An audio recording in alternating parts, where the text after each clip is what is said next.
Trapping. നമ്മൾ പല ആളുകളും പല ട്രാപ്പിങ്ങിലും വന്ന് പെടാറുണ്ടല്ലേ.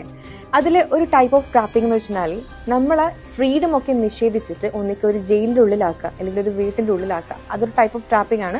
പിന്നെ വേറൊരു ടൈപ്പ് ഓഫ് ട്രാപ്പിംഗ് എന്ന് വെച്ചാൽ നമ്മളെ മൈൻഡ് നമ്മളെ മൈൻഡ് ഇമോഷൻസ് വേറൊരാളുടെ കൺട്രോളിലാവുക, വേറൊരാളത് ഏറ്റെടുക്കുക, വേറൊരാളത് ട്രാപ്പ് ചെയ്യുക എന്നുള്ളത്. അങ്ങനെയുള്ള ഒരു സീരീസിനെ കുറിച്ചാണ് ഞാൻ ഇന്ന് പറയാൻ പോകുന്നത്. അതിൻ്റെ പേരാണ് ഡിയർ ചൈൽഡ്. ഇതിന് മെയിനായിട്ട് 3 ക്യാരക്ടറാണുള്ളത്: ലെന, ഹെന്ന, ജോനത്തൻ. ഇവർ 13 വർഷമായിട്ട് വീട്ടിൻ്റെ ഉള്ളിലാണ് ഉള്ളത്. വീട്ടിൻ്റെ ഉള്ളെന്ന് പറയുമ്പോൾ ആക്ച്വലി ഒരു എന്താ പറയുക, ആർട്ടിഫിഷ്യലായിട്ട് സൺലൈറ്റൊക്കെ ക്രിയേറ്റ് ചെയ്തിട്ടുള്ള ഒരു ടൈപ്പ് ഓഫ് വീട്. അവർ പുറത്തായിട്ട് ഒരു ബന്ധവും ഇല്ല ആക്ച്വലി. അപ്പോൾ ആ ഒരു വീട്ടിൻ്റെ ഉള്ളൊരു ജയിൽ പോലെ ആയിട്ടുള്ള ഒരു ലൈഫായിരുന്നു അവരത്.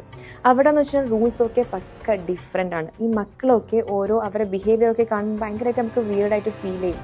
പക്ഷേ അതവർക്ക് പക്ക നോർമലാണ്. ഒരു ഡേ അവർ ആ ഒരു വീട്ടിൽ നിന്ന് രക്ഷപ്പെടും. ആ രക്ഷപ്പെടുന്നിടത്തുനിന്നാണ് നമ്മൾ ആ ഒരു സീരീസ് സ്റ്റാർട്ട് ചെയ്യുന്നത്.